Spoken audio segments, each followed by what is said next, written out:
This video is for people who have already watched my video on how to create a team match. I particularly want to just show you one additional thing when you're creating a team match, and this is quite important. When you come to the identification page here, type in plus private plus, and the private must be in lowercase and the pluses must be immediately before and after it.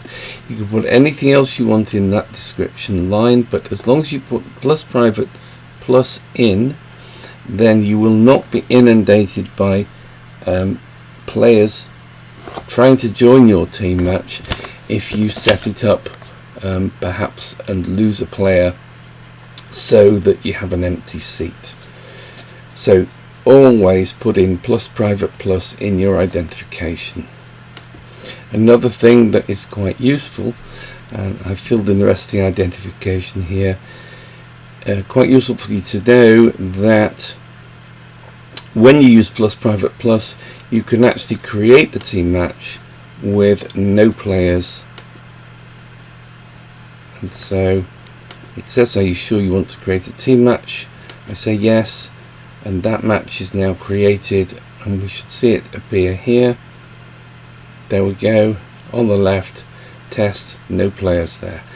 Close down my create team match now, and if I were to want to set my match up a long time in advance of playing, that's how I can do it. That match will just sit there until I populate the seats with player names. However, I now have to do this by inviting them individually, one at a time. So I click on invite, and it'll offer me a list of substitutes, but I simply say replace sit out with, and one of my players, let's say, and I click on substitute now, and that sends, well, I get a substitution error because the replacement player is not online. So let's get them online.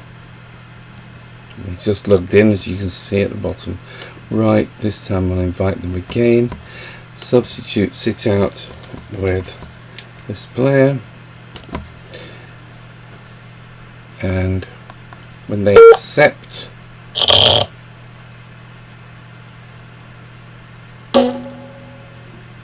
they have now joined the team game. I have to do the same for each of the other seats.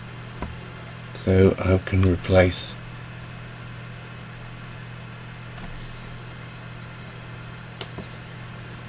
East with the player who's meant to be sitting there, or meant to be that in that team.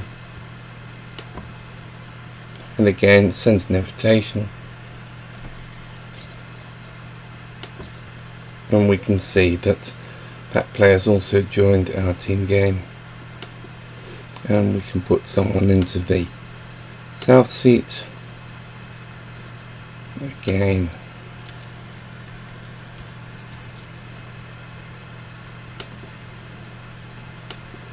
And they've joined our team game. Unfortunately, one of our players has gone offline, but they are still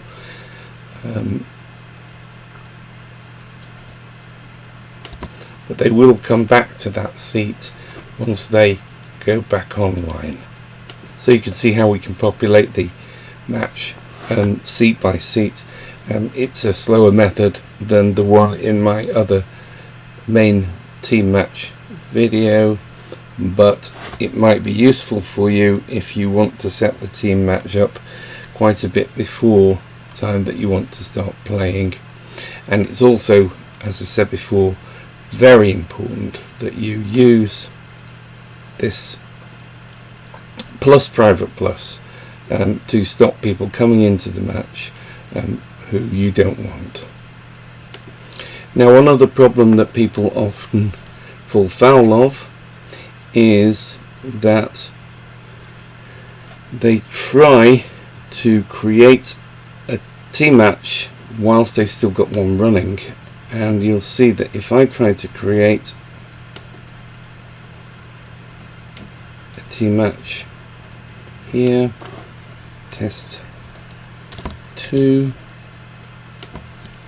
plus private plus.